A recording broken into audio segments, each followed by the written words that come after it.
I've been a ChatGPT loyalist for almost 3 years now. Ever since that tool came out, I've been pretty committed to ChatGPT. I've been paying for it for 2 years. And this week, I felt like I might have to turn my back on ChatGPT for the first time ever because Gemini has gotten to the point where I'm like, oh, dang, what has ChatGPT got left? And in this episode, we're going to be covering this ChatGPT versus Gemini scenario right now because I feel like a lot of people are starting to feel the heat. They're like, oh, I don't know. I'm already using Google. I'm already paying for that. Do I really need this extra ChatGPT subscription? Can Gemini become my daily driver when it comes to my co-pilot, my main AI tool? So, welcome back to Bot Bros, the segment of the AI-driven marketer where we uncover the help from the hype of all the AI news going on out there. I'm Dan Sanchez, and I'm joined by my brother, Travis Sanchez. Here I am. Here for all to see. Felt like that was a Billy Graham reference, but we'll see.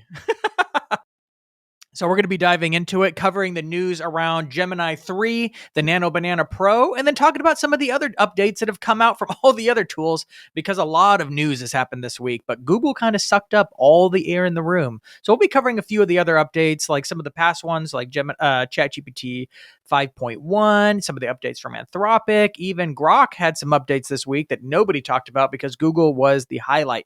But let's talk about that highlight, starting with Gemini 3.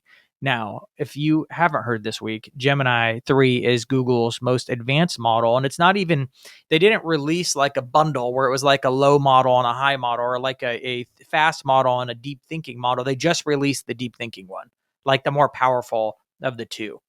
And it's freaking good. Like I was already starting to use Google's Deep Thinking 2.5 model more often because it was better at a lot of things than even ChatGPT's best thinking model.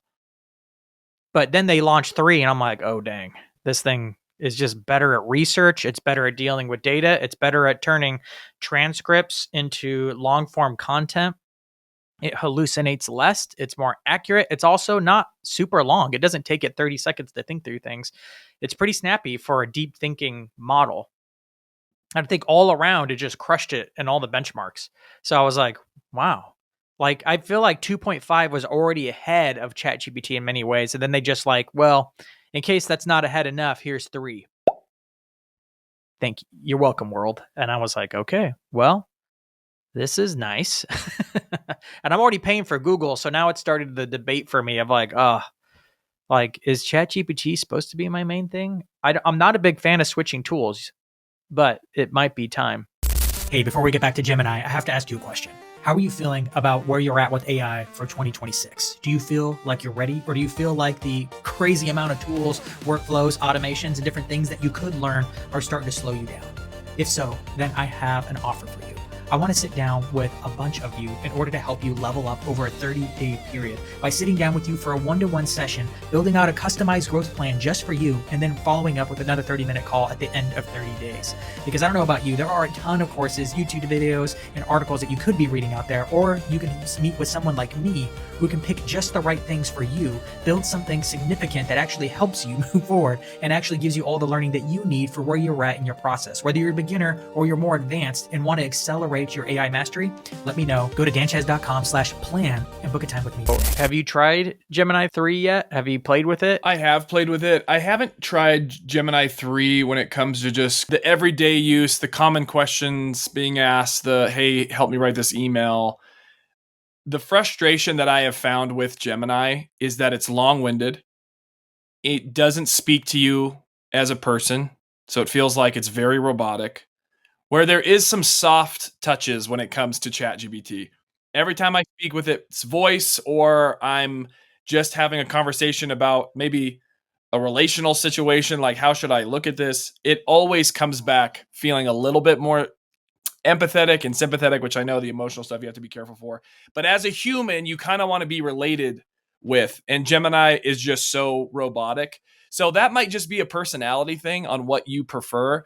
But obviously, we're going to get into the image generation, which there's no comparison at this point when it comes to Gemini. You know, now that I think about it, I think you're right. ChatGPT is way better at the day-to-day small chats you have with it. Way better. And then I'm logging into Gemini right now, and I'm like, well, the part of the reason why ChatGPT is so much more friendly is because I told it to be. Like we had that conversation way back in spring. I'm like, bro, put this in your account settings. It's Right. way better. Right. And it made it friendly. It's fun. Like last night, I asked it for like, hey, I just remembered that my South African friend had these thing called rusks. It's like a biscotti, but it's like hard as a brick, and you dunk it into your coffee. It's less sweet. It's amazing. But I just remembered that he had this thing that I've never had since. I'm like, but you probably know what it is. You can send me the recipe. Right. And sure enough, ChatGPT's like, I got you, bro. It's like, Yeah. it's just conversational and fun. Gemini, none of that. Gemini's like, yes, of course, a rusk. It sounds like a Wikipedia article. Correct.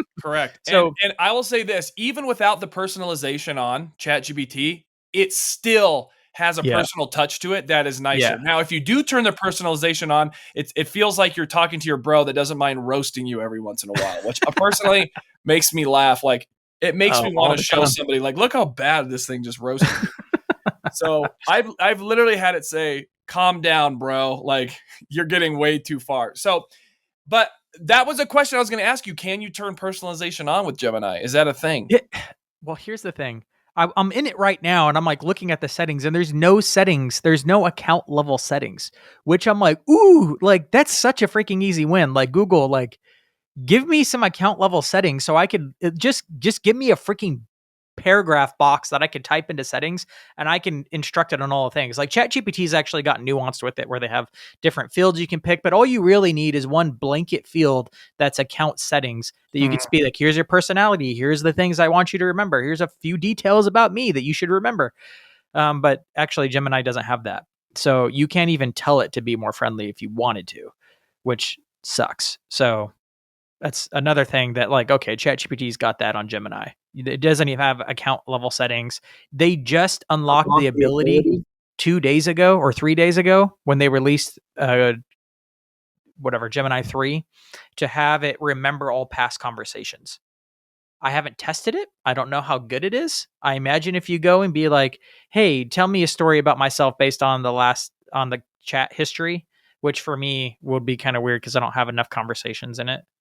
All the conversations I've had with Gemini are like, hey, convert this transcript into a blog post. Hey, use this transcript for this, because that's what it's good at, is dealing with transcripts. So I'm like, it's not going to know too much about me, but it might. It's going to start remembering conversations. So I'm like, that was a big step forward as far as like a feature that ChatGPT had that was really cool that Gemini now has. But no account level settings to change personality or to remember things. There's no like top level memories like ChatGPT has. So honestly, part of me kind of likes that it's not that friendly though, because sometimes I just don't want it. I don't want it to be chatty and friendly.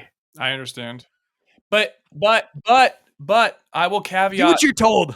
I will caveat that ChatGPT with this new 5.1 update, it is less chatty when it like picks up the context of what you're talking about. It does. I agree. So when you're saying, hey, I just need a recipe for this really quick, it's like, got it. Here you go. Yeah. So depending on how you ask your question versus like, hey, like, am I off base here? It'll be more, I don't know, wordy and relational. Yeah. So it really does well. It can read the room. It reads the room. So good at it, which I like it. But there's a lot to be said for that. I am nervous about the general direction OpenAI is going with opening it up for like adult conversations and stuff now too. Yeah. That's something I've hated about Grok. That I'm like, oh, is that going to be something I love to hate about ChatGPT? And it's going to be like the final kicker for me over Gemini. I'd be like, Pete, deuces, I'm out. We'll see. I also think it's the wrong move. I mean, keeping it professional and streamlined and for creatives, but going just 18 plus kind of content. I mean, why? Because a lot of people want it because there's market demand. And I'm like, it's gross. I've been saying this on LinkedIn, but I'm like, if a lot of people are like, let us be adults, ChatGPT. If I want to do adult stuff, let us be adults. And I'm like, every time someone makes the argument of let adults be adults, they're essentially saying to the world, let me behave like a child if I want to.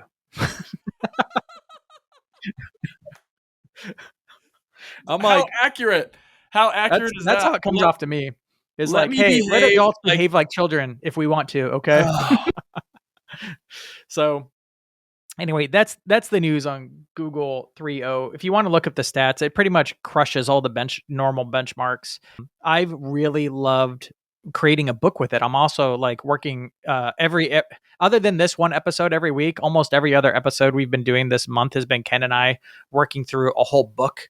So, and we're turning the transcripts into chapters a piece, and Gemini Nice. freaking crushes it. Nice. I have to say, I'm still not sure whether I'm going to use Claude or Gemini. Claude still, even with Gemini 3, still has that writer's touch that is just slightly better than Gemini, but ChatGPT is out of the game when it comes to doing that particular Really? transcripted book chapter. It's just not even close to Gemini or Claude. It can't touch it. Wow. It can't keep the conversation straight because conversations are loosey goosey. You know, you kind of talk about it and then someone like co-host jumps in, says something, and then you swing back around it, or maybe you even remember something 10 minutes later. Gemini will pick up on all of it and put it in the right section. It'll go and grab all the nuance for it and put it in like a human writer would. Wow. That's deeply thinking about how to pull all the best content out. ChatGPT struggles with that. Wow. But as a podcaster, I'm like, that's a big thing for me and Gemini now because I'm dealing a lot with transcripts. My whole marketing strategy is based on podcast transcripts. So I need it to be able to pull it out. Even this show gets turned into a newsletter, and Gemini is way better at taking all the segments we have in the show and turning it into the newsletter. Wow. So I'm like, sorry, chat. Gemini is crushing it, and you are not on this important part for me. So the other big news that came out this week is Nano Banana came out with a pro version, which is really just Nano Banana 2 or image generation, whatever number. Instead of going with the number, they named the last one Nano Banana. And then instead of giving it Nano Banana 2, they just called it Nano Banana Pro. So really weird naming convention, but I guess the Nano Banana thing caught and it hit hard. So they're like, well, we'll stick with the silly name Nano Banana because everyone knows what that is now. It is smart. And they like using the banana emoji. So it works. It works. But it is much better. And it's finally surpassed ChatGPT. I was using Nano Banana was better even before at like holding to likenesses. Like if you gave it a photo of yourself and said, put me in a spacesuit, it was probably going to look like you more than ChatGPT does. But it was not nearly as good at dealing with text or design or color palettes or a bunch of different things. So ChatGPT was actually a better design tool until yesterday. Once the Nano Banana Pro dropped, I'm like, yeah, this is game changer. All my thumbnails are going to be made by Nano Banana. Not only is it more accurate, it's better at design, and you can generate faster and more. I could be like, hey, give me 3 different visual options for this podcast episode. And it's like writes me the prompt. I'm like, okay, execute all 3. Here's 2 source images of Travis and I for the image. And it'll be like, yes, sir. Bam, bam, bam. Done.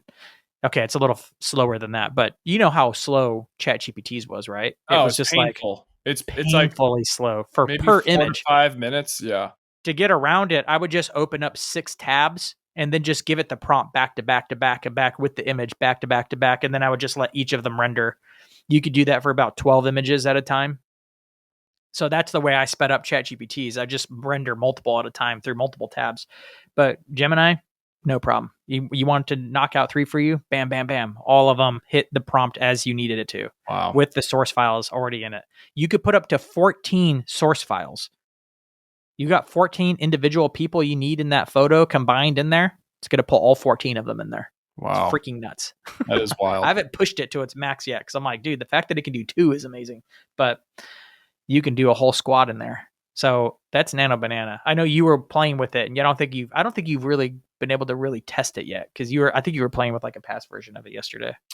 Yeah, what I think is confusing is that when you want the Nano Banana Pro, you have to click Thinking with 3 Pro. Is that the thing? I just have 3 Pro turned on by default now. Yeah, so I my default is fast. So if you ask it to generate an image in Gemini, it will just default to fast. So I'm like, how do I get this thing to create realistic pictures of humans? Because I was using Grok at the same time. And Grok, without having to switch any setting, it's on its new model that it just released, the 4.1 fast thinking. If I said create a realistic human, the images it creates, I'm like, dang, this is really good. If I found the setting, if I click Gemini fast thinking, or thinking with 3 Pro. It does say creating with Nano Banana 3 Pro or whatever. The image is more realistic looking. Like it does look like someone just snapped a photo across the table from a real human. It's almost too real. It's funny. Yeah. It's so real that I'm like, well, that person is so bland looking because it's just creating like a regular looking individual, if that Yeah. makes sense. Now I'm sure I can make it, give me someone who's, I don't know, more attractive or whatever. Had some freckles. But like whatever I just said, I used Nano Banana Pro and I said, make the most realistic human. That's all. That was the only prompt I said. And it made a woman probably 65 gardening. There isn't a chance I would have known this was AI. There's not a chance. If you saw it in the feed, you would just been like, oh yeah, there's a woman gardening. Cool. Yeah, I'm like, wow, what a stock photo of a woman gardening. I'll send it to you right now. It is the most casual. I mean, it's clearly like she's in a community garden with people in the background. It's got great like depth perception on it. Oh yeah, The this dirt, looks like it came right out of iStock photo. But it's like the dirt It's on shot her with a nice gloves. camera, but like the lighting's perfect. Oh my Yes. gosh, it looks so good. Isn't that crazy? And It looks so good. the prompt for that was literally create a realistic human. Yeah, Her wrinkles, it freaking crushed it. That looks the like a hair, real person. because usually it's the hair that gives it away. The It doesn't look like yellowing on AI her at all. teeth. She wears this like worn jean jacket, which Yeah, she's got the gardening gloves that has the rubber front with still the mesh back, and it's like hewed from being used. I don't know. There's weeds in the unfocused part of the photo and the dirt behind her. Listen. So now part of me wants to take this photo. And I think the thing that's fun about Nano Banana Pro is now you can make these super high like very realistic looking images. And then with a click of a button, say like, okay, animate it. Bam. All of a sudden it's video. And I think this is why Nano Banana Pro is actually kind of a big deal, because VO3 is very powerful, or I think it's 3.1 now, but like it can now deal with that complexity and the richness of the images. I created an image of like tomorrow's episode for the thumbnail. Oh yeah, and then I was like, just give it a subtle animation. And it was like I don't know, it was a weird picture of like this AI brain coming out of my head and this like screens kind of floating around my head. And it animated it with the subtle pan in. And the screens are all like hovering in. The sound effects are perfect and subtle and light. And it looks like me just kind of like looking into the camera, blinking. I'm like, oh my gosh, this is amazing. Like, yeah, it was really good. Game changer. So Nano Banana Pro now crushes ChatGPT's image generator. And to move into the third bit of news, and then we'll talk about, okay, now what do we do with all this? ChatGPT, of course, came out with 5.1, which was just a subtle tweak to its 5 model last week. And it's pretty good. They kind of let it go understated. And everybody was like, oh, okay, look, this is good. Oh, it's way better at following instructions. And the big news was that it can now smart enough that if you tell it not to use M dashes, it generally doesn't use M dashes, which was like, whoa. Right. That would be the big killer thing. Was interesting. It's just better at following instructions, and they brought some of the warmth that people loved about 4.0 back. I've noticed it. It's way more friendly again versus 5.0 was a little bit more cold and calculated, which I didn't mind. I was like, okay, I don't even mind. I don't need to be all chatty with it all the time. But honestly, when it starts getting friendly with you, it's hard to like not smile. So like we all like it. Right. It's like we all like kindness and sympathy, right? And all those I'm saying. Well, they also launched group chat. Like you can actually have a group chat with somebody else's ChatGPT account, like where you're having like an instant message or a many. That's interesting. I didn't know that. He can now be in the conversation with you. I don't know how that works. They just released yesterday. I haven't even tested it yet, but that's a thing. And of course, Grok made some updates to its model this week. I think Claude even made some updates to its model this week. There was just a lot of updates, but Google had a lot of things going on. But all this stuff's going on. ChatGPT's great. It's the best it's ever been. It's the best it's ever been. But now with Google making such large strides, I'm in this like conundrum where I'm like, oh my gosh, I'm not a big fan of switching tools. I don't like really even juggling a lot of different tools. Like I have been, because Gemini's so much better at some key things, to the point where I'm like, well, I'm already paying for Google Workplaces. for my email account. Like I actually have two Google Workplaces account for danchez.com and AI-drivenmarketer.com. So I'm already paying for Google twice. And that gives you the Pro Gemini. Yeah. Now, of course, there's different levels of Google Workplaces. So my personal one is like at the bare minimum model, and then my AI-driven marketer ones. Is it an expense thing? Are you not wanting to pay another $20 for? I'm like, do I really need the Plus version of ChatGPT anymore? When everything I would have done with Plus, I could just now do with Gemini. It's like I could still keep ChatGPT as a free account and use it for the few things that ChatGPT does better, but like I'm already using Google Drive extensively. I'm already doing YouTube extensively. Like Google Analytics, all the other things, and Google's slowly building out all these other apps like Notebook LM, and they have their own automation systems that are very much beta 1.0, so they're not that great yet. But I'm like, eventually, once they connect it to like make it easier so their automated systems can connect into other apps, I'm like, I'll probably use that because I'm already paying for it. Like, do I really need all these other tools? Part of me always likes to take a look at the tech stack and stream it down to as simple as possible, because the more complex things get, like the more time consuming, the worse it usually is. So now I feel like we've had an abundance of AI tools and there's some consolidation happening. And now I'm on the fence. And really the bet is, if I make the change now, will I be okay with that for at least a whole year? Because of course ChatGPT is going to come back swinging in a month or two. I don't know. And am I going to be like, am I going to have instant remorse when I shut down and kind of like stop using ChatGPT? Am I going to want to go back? That's the hard part. And that's really the question is, am I committing for the next year? Because I don't like switching environments like this. You have to pull all your chats over, all your custom GPTs. I'm now pulling a lot of my custom GPTs and gems now because it's just better at executing it. Jeez. So what do you do? You have some decisions to make. Here's how I'm evaluating it. I'm looking at it and thinking that Gemini is now ahead. There's a few things that I wish they had, like projects. I wish there was a collaboration feature in said projects, but I'm like, that's not that hard to make. They'll probably release that within the next 3 months. I wish their automation tools worked a little better. And I wish I now just discovered that they don't have account settings. I'd like that. So there's only a few small things that I need for it to completely eliminate ChatGPT in my workflows. So I'm thinking that ChatGPT will, I'm expecting, if they throw some freaking swings in December, that I'm like, oh, that's game changer. I'm not moving. That's kind of what I'm waiting on now. ChatGPT is going to have something cooking, and they're going to release it in December. Like they had a whole lineup of things they released December last year that were game changer. Right. So probably by the end of the year, by Christmas, I will have made a choice. Am I committing to Gemini, or am I going to stay with ChatGPT? Wow. Right now, I'm straddling both, and I could go either way. Wow. So it really depends on what ChatGPT releases in December. Otherwise, next year, I'm just going to commit to Gemini if they don't have a sufficient response. There it is.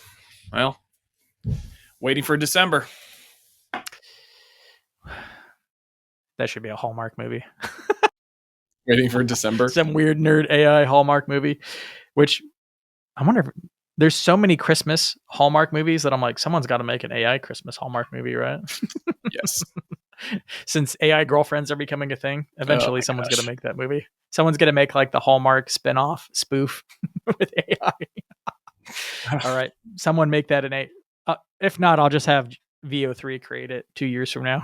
And I'll watch it by myself. So my wife will probably not appreciate that one. Anyway, moving on in 2 years, AI is going to be sending you a text. Hey, remember that podcast that you talked about creating an AI movie that was Hallmark themed? Yeah, well, we made it for you. Would you like to see it, or do you want us to scrap this project? You're like, do you want to see the trailer? You're like, nah, I'm good. I don't want it. All right.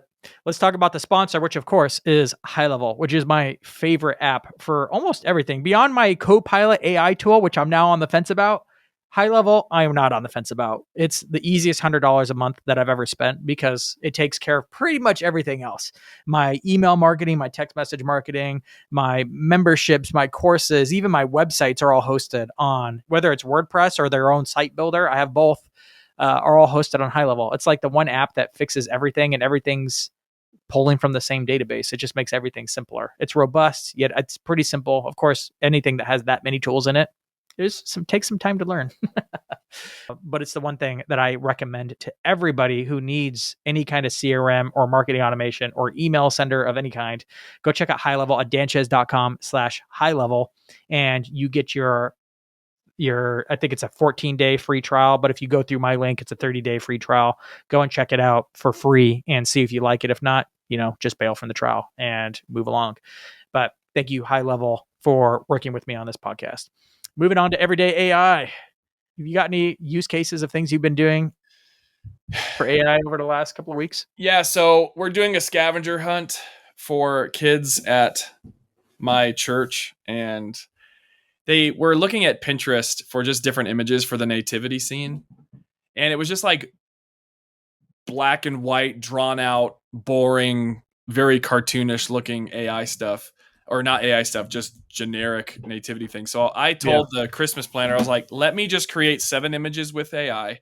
So I used AI, said, write 7 prompts that can create images that tell the nativity story. So then ChatGPT wrote out the 7 prompts. And then I was testing. This is how I knew I was testing between Gemini and ChatGPT to who create a better image. And obviously, Nano Banana just dropped. But I wasn't even using Nano Banana 3. I was still using the original Nano Banana. Nano Banana Pro is the new one. I know, So they're all over the board with naming. I need to go back and actually test the prompts that I actually got these nativity scavenger hunt images created with Nano Banana Pro and see how much better they turn out. But we went with a Lego theme. So I have the nativity story completely told in image form in 7 images in Lego. Brilliant, bro.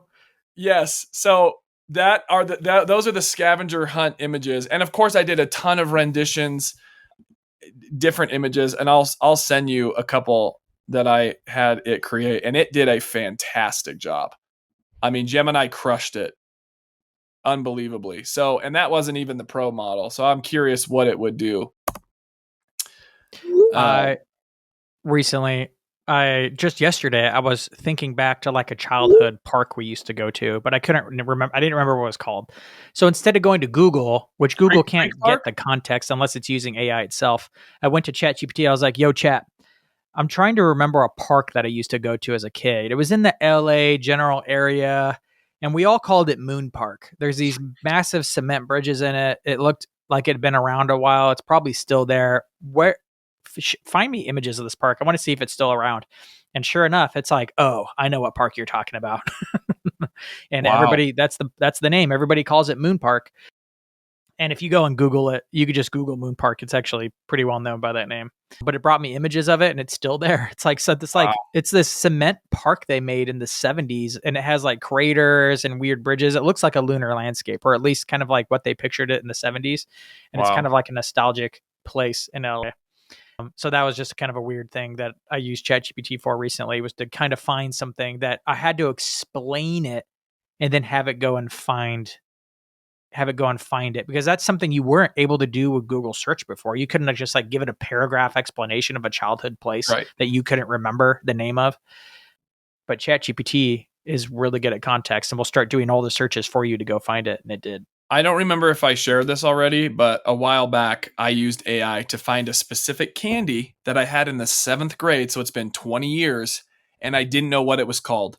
I knew there was a hard candy, and there was an actual dried fruit inside of this hard candy. So I just searched.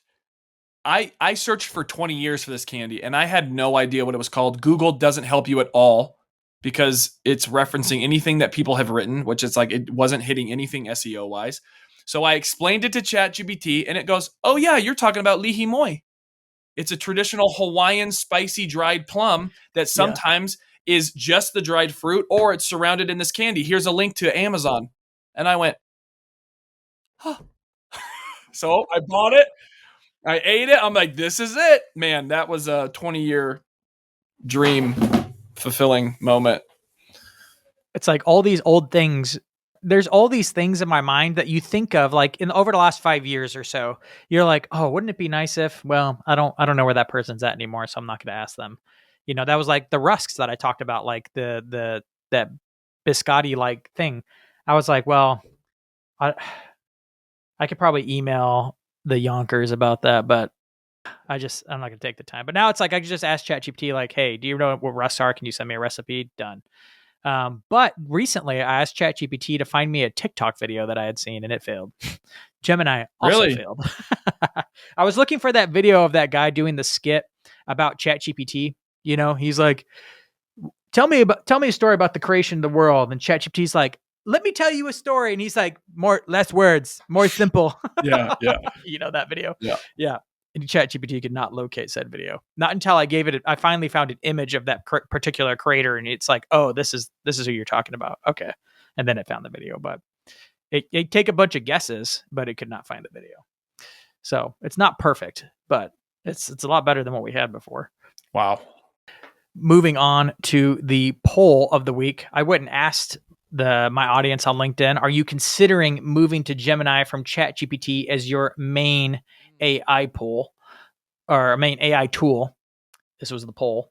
And I had people all over the place on this one. It was like really mixed. Here were the options. I said, already have, on the edge, I've considered it, no way. I have 148 votes on this sucker as of this recording, and 22% said already have. I'm like, oh, that's a lot. 15% said they were on the edge, which is where I'm at right now. I'm one of those votes. And 31% said I've considered it, and 32% said no way. So it's a pretty dang good split between the four. So we have the full gamut. There are definitely people in the comments that are defending, like, nah, I just like ChatGPT better. Can't explain why. I'm like, yeah, it's that emotional empathy, I think is what it is. Right. That's why. But a lot of people, I can tell Gemini is raising quite a base of fans. There's some people that I see regularly commenting on my Gemini posts. They're like, yeah, come on. I'm like, okay, so we got some rowdy people for Gemini. A year ago, nobody, zero, used it. You know who that is today, though? That I'm like, I wonder if they'll come back, because Gemini was nobody a year ago, but now, Right. like, the person that nobody uses now is Meta. Have you ever met a single person who uses Zuckerberg's AI? No. Not one, not zero, not even a mention, not even a holler. Like, this is the one podcast where they're probably going to get mentioned, other And than breaking news. you know why I think that is? Because Meta threw their AI everywhere, into Instagram, into WhatsApp, into Facebook, into Messenger. And if you used it like everyone tried, they probably went and said, let me just search one thing. That thing hallucinated more than a pig who found a pile of psychedelic mushrooms, man. I'm telling you.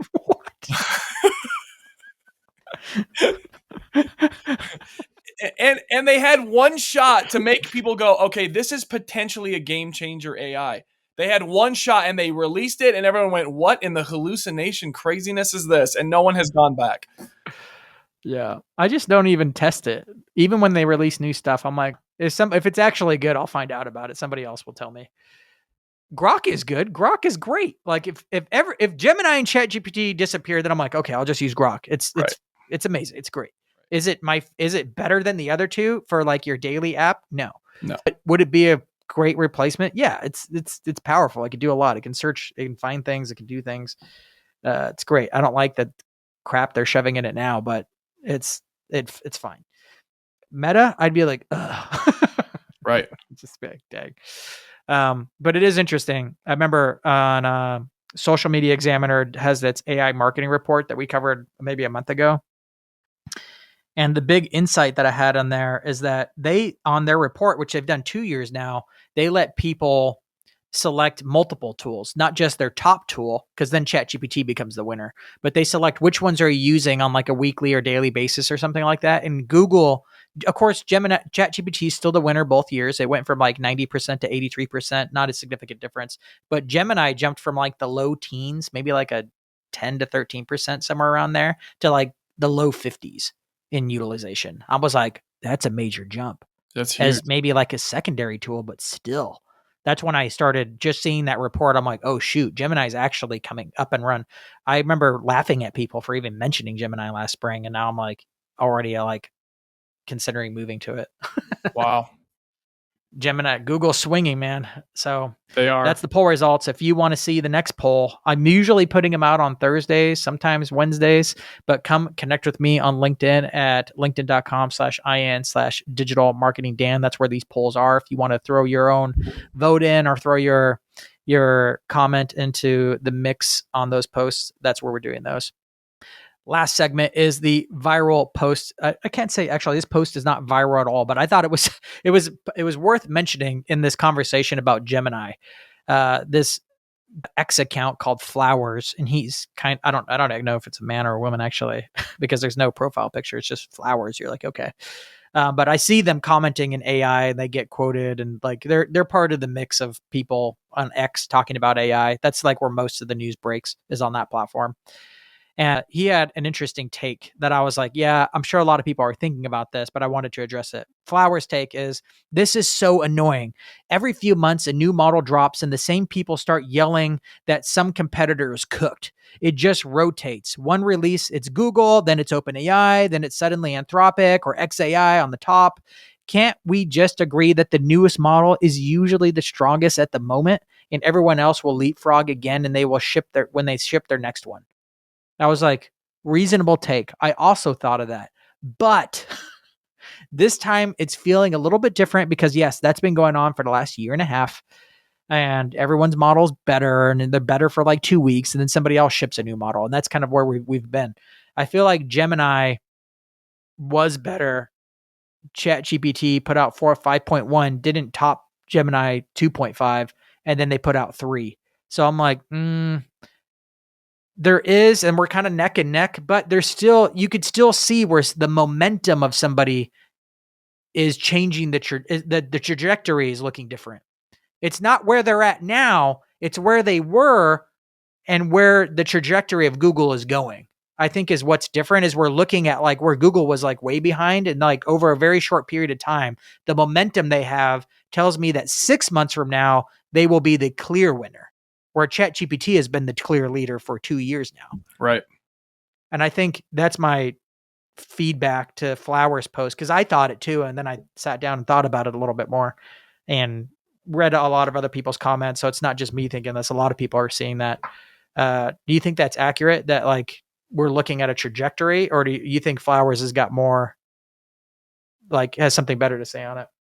No, I agree with him. And that's why I was a little shocked when you were like, I don't know, I think I'm going to jump ship and go to Gemini. I'm like, bro, but within a month or two, you might be going, why did I do that? So I'm like, but I don't know how long you can hold fast, because you kind of do have to. Well, I don't know. I guess it depends on your budget and if you can afford to just play around with the top 2 or 3 while things are just so progressively getting more intense. And it's not even just about budget. It's about time optimizing. Because like every time I do this, I have to move stuff over from one to another. Like I'm slowly moving over my custom GPT instructions and then rebuilding in Gems, and then working out the bugs, because Gemini is a little bit different than ChatGPT and you have to streamline it and spend some time working on it. But I have a bunch of different processes in one that are hard to just take time. I don't want to have to do that over and over again. But don't you think there will be different qualities for each? Of course. And thing? People tell me that all the time. They're like, well, I use ChatGPT for this and Gemini for that. I'm like, cool. But I generally like to go all in on one app. I like 80% of my time to be spent on one app. Right. And then 20% for one-off use cases or experimentation with the others. I find if you're jumping around too much, you're losing steam, context switching between these apps. And a lot of your data is spread out across all of them, where you probably want it more in one. Right. Final note. When you create an image with Gemini, with the Pro thinking model, it creates a 9:16 image. If you're not using Pro, it creates a 9:16 image, or a square image, excuse me. So I don't know why, but isn't that strange? You can tell it to make whatever you want it to make. Before it would only make. You can't in regular Gemini. I created these Lego images. I said make it 16:9 when I was using the fast version. It would not do it. Yeah. No, the new one can. Okay, that makes sense. the new one can do 16 by 9, which they finally figured out. Like everybody wants 16 by 9 because that's the standard thumbnail size, keynote size. Like every 16 by 9 is standard for rectangles. I don't know why they went with the other ratio You're like, for like old TVs. yeah, 4 But by 3. you're like, what the heck? No, that is a big thing. And I've been loving it because now it's going to be interesting because I had a pretty good thumbnail process and now everybody's thumbnails are going to be freaking lit on YouTube because it's really easy to make awesome thumbnails now Seriously. with the Gemini. So That's the pod, man. Battle of the bots.